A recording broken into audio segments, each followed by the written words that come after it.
Right, hello. So I've been asked to provide you with a little video that will give you some insights and applications for virtual radiography.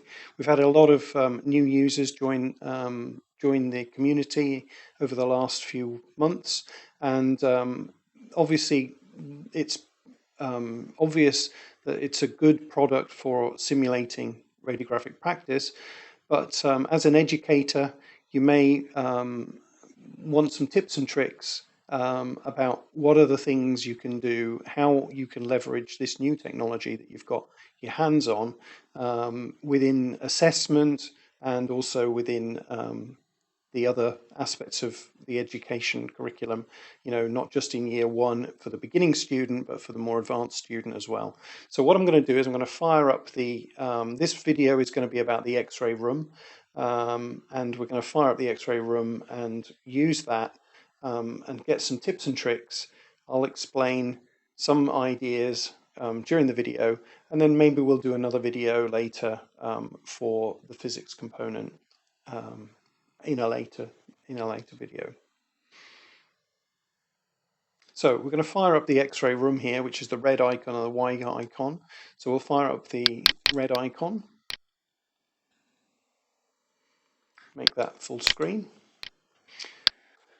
Okay, so the first thing that the first thing that springs to mind here regarding this as a way of leveraging this technology for your educational needs is that this is a great way of recording something.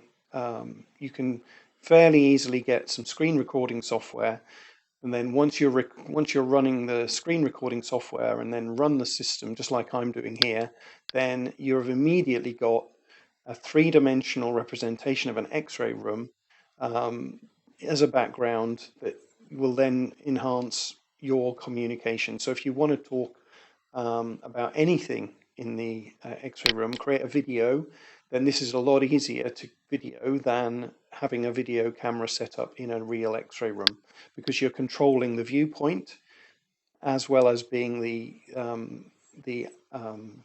narrator. So you're both the director, the cameraman, and the narrator, all three of those at the same time. So that really helps when you want to do a video about a particular subject. And the first one that maybe springs to mind is a small little video segment for the very first student starting that they can just watch for 5 minutes, on a phone or on an iPad, which will give them an indication of the terminology that is used by radiographers in the X-ray room. So that's also aided by the window pane here, the grey window pane, which has the names of the objects that you point at in them. So if I point at this object here, for example, I've got the erect bucky written at the top, and also we can use our pronunciation so students can understand how that word is pronounced. So I can show also its movement. So we've got the bucky tray, we've got the erect bucky, and you can say what you like about the object. So you can go in superficial or as deep as you need to. So if you wanted to, you could go into more detail about grids and moving grids and things like that, and what you would use the erect bucky for. But that might not be the purpose of the video. It's up to you. The floating table, and the bucky tray, and the fact that the bucky moves on the rails. And then, we can talk about the X-ray tube and the movements the X-ray tube makes. So you can move the tube up and down, side to side, and bring it across the table as well. You can also talk about the detent position, where it locks automatically over the bucky, and you can talk also about the rotational movements that the tube makes. So that's the first top tip, really.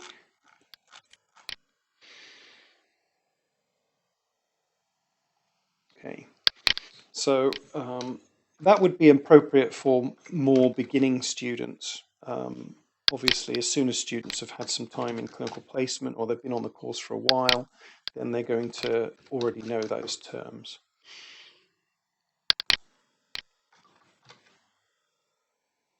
Okay, so what I'm doing here, as you know, you have to put something in these fields to continue. This will become the operator tag on the DICOM header of any image that you save as a DICOM object. So we'll put that in just there. And that brings me on to something that might be useful for more advanced students, in that every image that we generate can be saved as a DICOM object. So File, Configure DICOM, you can enable DICOM. You can either put it to a server, or you can actually save it as independent DICOM dir directory and folders. So one way or the other. And if you want to get into this, this might be something that I might do for second year students who are learning informatics. They're learning in that module where they're talking about how DICOM is constructed, what the tags mean, you know, and all of the metadata and all of those terminologies. What you could do is you can use the software to generate DICOM and then unpick it by using a DICOM viewer to look at the tags and the headings. So that's something that I have used in the past. So that's another top tip. The other thing you can do with packs is that if you enable packs, then if you're if you're using the software as an assessment tool, then the students can't unpick the DICOM headers that are generated. So if you insist that the students submit their work as packs DICOM objects, you know, zipped up as a folder, then that means that you can tell what time and date they actually used the software to generate the images. So that is a way of assessing students' time on task, etc. So if you say, I want you working, you know, during an exam period, for example, then you can see when they did the images, and also they can't delete, you know, images that were rejects. You know, you will get all the rejects as well as all of the adequate images, and you can see which ones they consider to be rejects and which one they consider to be adequate. So using the DICOM is a way of capturing everything the student does, including the date and time that they're doing it. So that's another top tip. Okay, so I'm not sure if this video is going to record the sounds, but hopefully it is, so you can hear. As we go into prep, then it goes into ready and it makes the noises.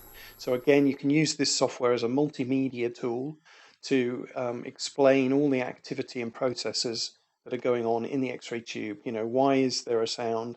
What's happening when it boosts up? When it goes from low revolutions to high revolutions, how does it achieve that? And also, why is it essential for that to be DC braked? So why is it essential for that tube to actually be slowed down rapidly, so it doesn't, you know, resonate and break the tube? So you've got all of that knowledge that you could impart because you've got the noises going on. Getting on to our fourth tip, I think it is, we can use the software to explain, by using the modality work list, then you get the opportunity to explain how information flows within an X-ray department, because we have these referrals here, and we can go through them as if, you know, and talk about what we call in the UK justification, the idea that, you know, although the referral has been accepted, before you actually press the button, somebody has to confirm that justification. So in this case, for example, we've got a female patient in their 40s for a chest X-ray, and the rationale for doing it is that the employer wants to check that this person is fit and healthy before they start work. So it's a pre-employment chest X-ray. And so we can debate whether or not that would be a justifiable reason to X-ray this patient. And it may be that in some jurisdictions that might fall outside of the criteria for examining the patient. So that's another top tip. The fact that you've got this sort of simulated information system allows you to talk about those sorts of things. Next thing, again using the modality work list, we can look at these as individual little case studies. So every one of these has a little bit of information about the patient, you know, about how the patient's going to appear in the department, whether they're walking, whether they're on a chair. All of this is information that the radiographer uses before they've even seen the patient to plan the examination. And this planning stage is something that you might decide that that's something you want to explore with the students. So you might set some sort of an assignment where you ask the students to use these little case studies, ask them to write down what they would do different for these patients, or what special considerations might the student have to think about for each of these given case studies. So I can just imagine a scenario where you say, please go to session 4, pick the patient number 12, Penelope Simpson, and tell me whether there's any special considerations that you might want to consider before examining that patient. So obviously this patient is somebody who's vomiting, so you might need to be prepared for a vomit bowl. They're in acute pain, so they're probably not going to find it easy to stay still. They're clearly unwell. They're on some sort of a gurney or stretcher, so you've got manual handling risks. So it may be that the student has to write all this down as a response for some marks or something. So that's another top tip. So we're on to number 6. Number 7, again, before we move off this, I think there's another one here, number 7, which is to get the students to look at all of the medical terminology that they're faced with in each one of these case studies. So here, for example, we've got hemoptysis, night sweats, fatigue, poor appetite, chronic pulmonary TB. So hemoptysis, that's a medical term. You might want them to go and look that up and make a little dictionary of medical terms. So again, another bit of coursework might be to go through a particular session, note down all the words that you don't understand, go away, find definitions, and then we'll check back with those definitions next seminar. So that's a great way of getting them to look at medical terminology in context rather than just sitting down and reading a medical dictionary. And also, some of these are interesting. Some of these cases have a bit of interest in them, which students, if they're not in clinical placement, then they miss out on the opportunity to have interesting cases. And some of these have got a little bit of an intriguing backstory to them. So here, for example, we've got a patient who's a female patient for a left knee, and it says knee pain with swelling, previous history of gonorrhea, which is a sexually transmitted disease. So why is that relevant to X-raying her left knee? And so we can, get the student to think about that. And then that leads us into infective arthritis or reactive arthritis, and what's the difference between that and osteoarthritis or rheumatoid arthritis. So I think that was tip number 7. Okay, so we've now picked our patient for an ankle X-ray, and what it's done is it's populated the DICOM header fields, and it's left projections spare because it doesn't know which projection you're going to do. So tip number 8, what you could do here is you could get the students to look at the projections in the system and see whether there are any missing that they regularly use, or see if there's any that are named in a way that they wouldn't normally use that name. And so that gives them some other names for the projections, which gives them a bit broader experience. So if they go to a different hospital and somebody refers to an examination in a different way, then they've come into contact with that different naming structure. So that's another one. Names of projections and range of projections for each individual area. So that's 8. This could spawn a discussion around what are the most appropriate projections for a given referral criteria. So in this case, it's a trauma referral. So in a trauma referral, you might decide to do an AP and horizontal beam lateral. Whereas for an outpatient orthopedic referral, you might be doing a mortise projection and a lateral turned. So although both are ankles, one might require two different projections to another. Again, that might be what you want to get the students to think about. So if your main topic is exposure parameters and what they are, you might spend a few minutes just using the system to bring them up, make an exposure, and just show these exposure parameters. Or it might be, you might be going into much more detail, and I'm going to talk about the physics aspects and what we can show of the physics in a minute. So tip 10 is talking about how we explain exposure factors, what we call them. I have a pet dislike of people referring to exposure factors by the unit, so people shouldn't really refer to kV and MAS. They should really refer to tube voltage, because that's the variable as measured in kilovolts, and tube charge, which is the variable as measured in MAS. But so if you wanted to, like I will, you might want to go through that difference of nomenclature there. And what a Kerr filter is, what millimeters of copper, what a additional filtration is, and also what a focal spot size is. So that could be and also things like grid, source image distance, and what other exposure factors there are, whether or not you apply compression, these sorts of things.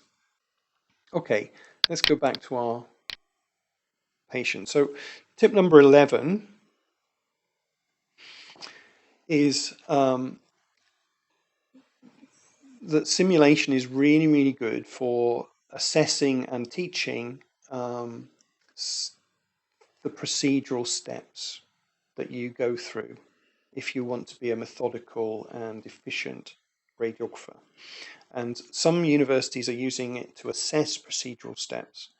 Now, normally the assessment of procedure is done in the clinical environment, maybe by observation, either on a one-off or maybe over a period of time, where the radiographer who's mentoring the student gives an impression of whether or not the radiography student is good at, efficient procedure, and they always remember all the steps.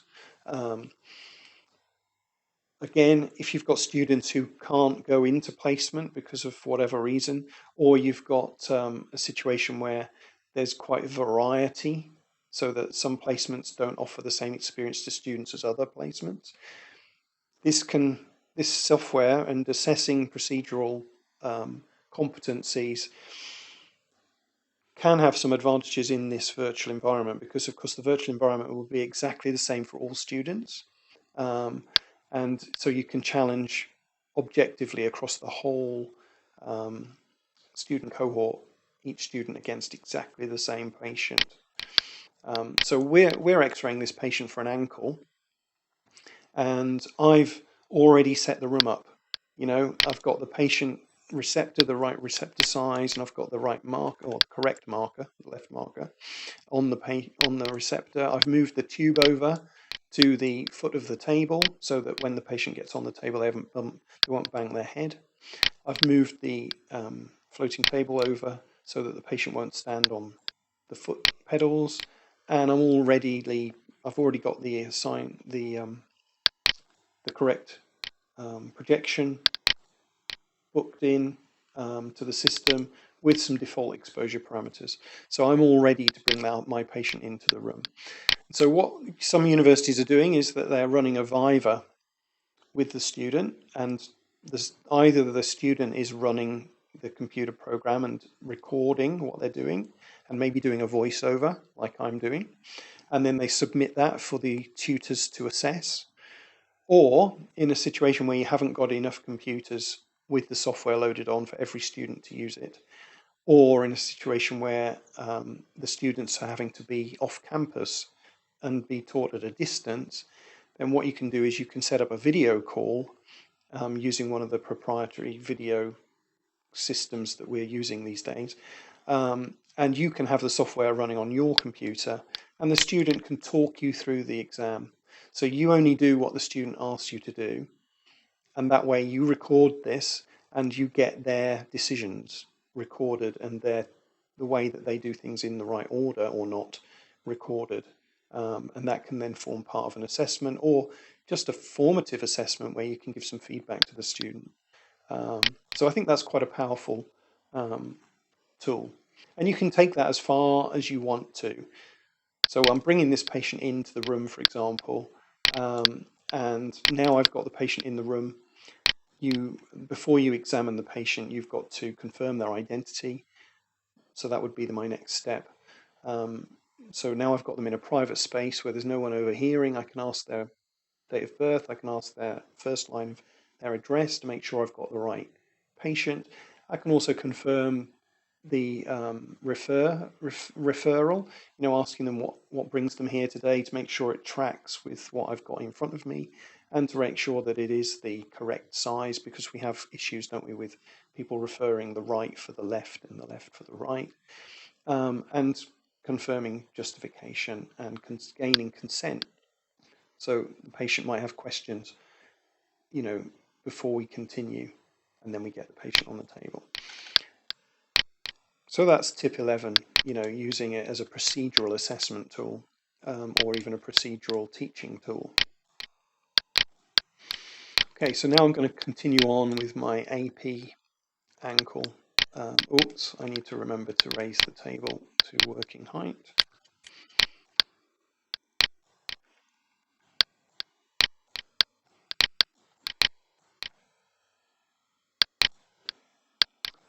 So I'm just recapping what I've already said about how this is useful as a way of recording learning materials for students. So you might decide to examine all the sort of standard projections, recording your screen while you do it, giving the student top tips, and then breaking them down and sort of saving them as individual little videos. That will give you a whole suite of little video snippets that you can then provide to the students asynchronously so that they can pick them up when they want. Okay, so I think that's an AP ankle. I've got the third toe raised straight up in the air, which is my sort of what I tend to go for. So if I was doing a procedural assessment again, I would talk to the patient, say, I'm just going around the screen, stay still, and you'll hear a noise, etc. Okay, so we're going to set this down to a low level so that we get a decent exposure index. Expose that. Okay, so window the system so. And we can check our exposure index 257, so that's not bad. Okay, so tip 12 is that we can use the software to introduce and practice radiographic image evaluation. So, introducing some sort of a systematic evaluation scheme like PACEMAN or the 10-point plan. This is ideal because the students will be generating images perhaps, and each image they generate, they can then be asked to systematically review that image by going through all of the steps. So, have I got the right patient's demographics? I can bring up the study details and check that off. So it's Homer Simpson, born 1974, male, for an ankle. Homer Simpson, born 1974, for an ankle. So we've got that checked off. Have we got 4 collimation marks? Have we got all of the anatomy required of the policy? Have we got a side marker? So you see the students can go through that systematically. And of course, because they're producing quite a few X-rays rapidly, then they'll be getting more and more repetition. And I tend to use repetition a lot as a learning method, just a bit like piano scales, really. And that's the sort of thing you can't do without simulation, because you can't determine which patients are going to come through the clinic in what order. Yeah, so you can specify that. So that's number 12. Okay, number 13 is looking at the physics side of things. So when I've got a first year student, when I may only touch on this very briefly, but when I get a sort of like a more advanced student, then I can use this, go straight into this and only be looking at the sort of physics side of things. So here we have a 60 kV ankle with 1.6 MAS. So that gives us some radiation data. So we also have here the entrance surface dose and the dose area product. So we can start to talk about radiation and how we affect the radiation dose to the patient from our settings, our exposure factor settings, and how we judge whether our exposures are adequate or not, and what happens when we underexpose. Okay, so number 13 is using the software as a lab tool to recreate some of the experiments that are out there in the evidence base.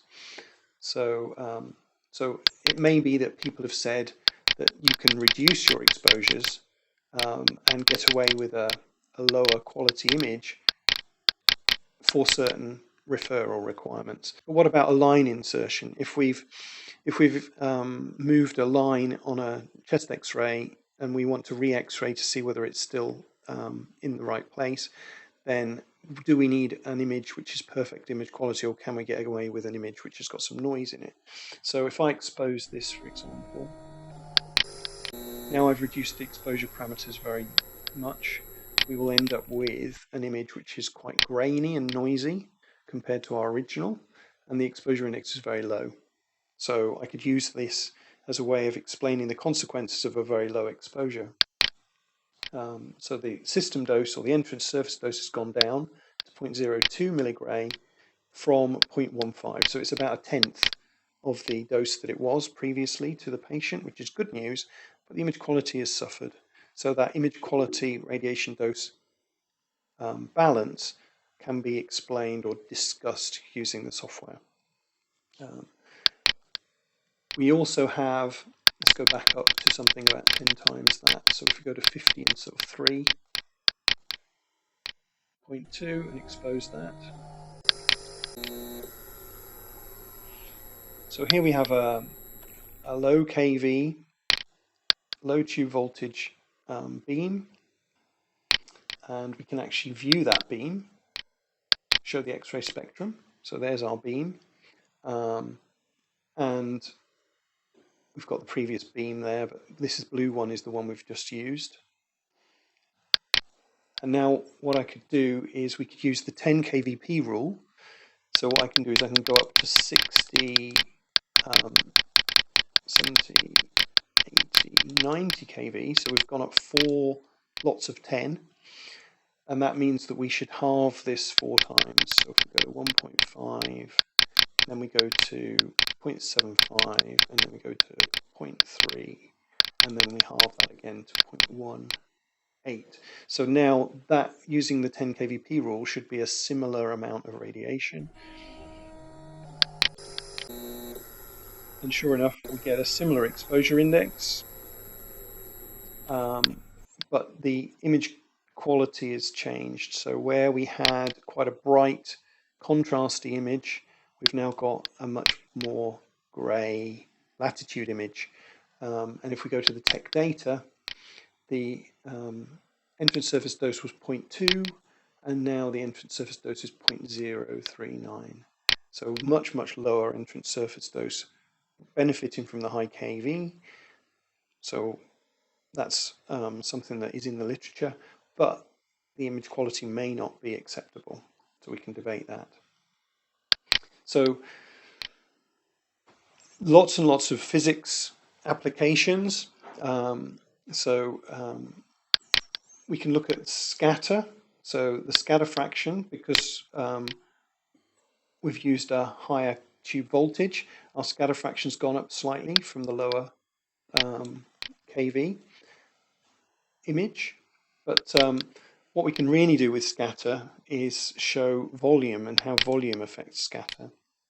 So all of the things, I'm not going to go into a huge detail, all of the things that you would normally expect to change the radiation dose, like using a grid or not using a grid, using small collimation size will affect the scatter, using an air gap, using long source image distances. Any bit of research that you find in the literature for optimizing your radiation exposure will theoretically, this should work in the simulator. So here we've given the same exposure parameters, but we've used a very much smaller collimated area. So the scatter is 0.41 when we don't collimate, but when we do collimate, the scatter goes down to 0.22. So we've shown how effective collimation is in reducing scatter, because matter equals scatter. So if we irradiate less matter, then we get less scatter. Copper filtration, we can add that. We can go to the literature, see how copper filters work, and we can do that. So tip 13 is use it for your more advanced students to introduce evidence-based practice for dose optimization. So here we've got a patient for a left knee who's on a trolley. So we'll bring them in, and I'm going to do a lateral with horizontal beam. So I haven't prepped the room in this case. I'm just I'm doing something different. So okay, so we can either examine this patient up against a bucky, if that would be your hospital practice, and we could show how that would be done, pushing the patient over to the side of the trolley, and then bring our tube over. I'm just going to cheat a little bit by bringing the remote control sort of feature into play.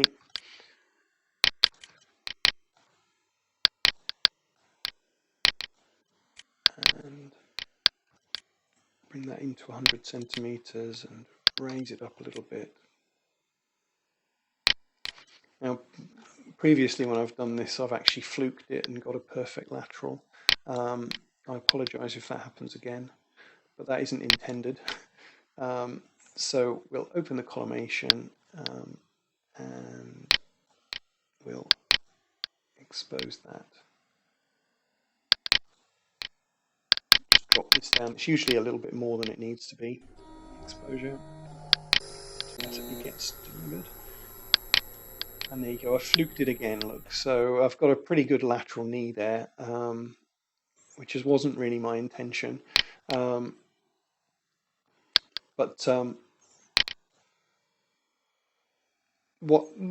the tip 14 is about discussing projection, and that's of course what most people use the software for.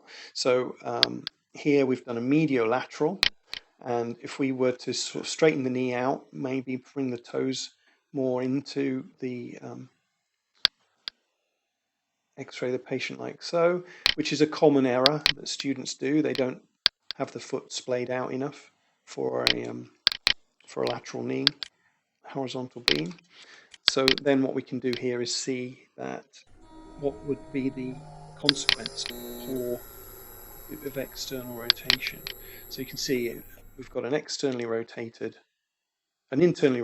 foot, and so we get a smaller gap between the tibia and fibula, which diagnoses that this is internally rotated and not externally rotated.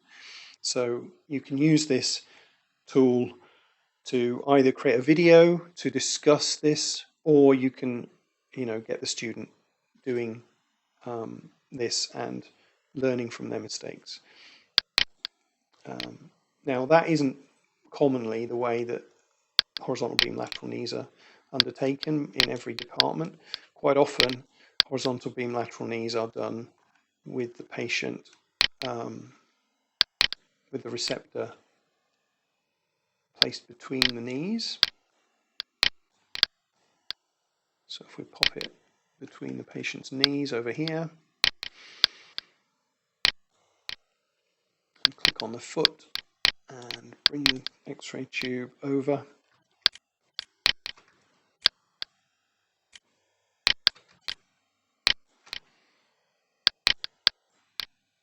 then what we can do now is we can compare a lateromedial to a mediolateral projection. And yes, I am aware I'm not putting markers on all of these, which I should be doing. I'll put this marker on to correct that error there. So let's just do that. I'm going to rotate it externally to get a lateral. I'll do being quick.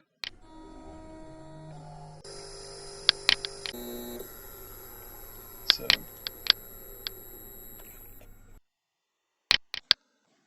there we go. So bringing in the perfect mediolateral knee and the less than perfect lateromedial knee. So again, this is two internally rotated. So if I rotate the foot out a bit more, don't want to go too far, then I should be able to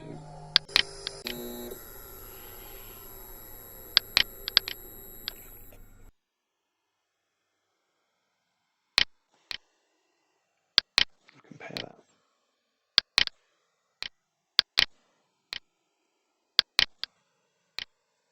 With our ideal.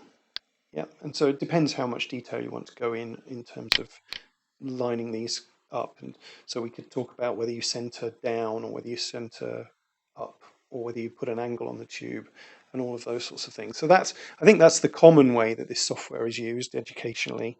But we've got to point 14, this is my 14th tip. So lots and lots of ways that you can use the software. So, you know, tell me yours. Go in the comments if you found a particular way that you use the software that you find is particularly exciting and particularly useful. Then you know the community can learn from that. So that would be really helpful. So thanks very much for listening, and you know, all power to your elbow in teaching your students using simulation.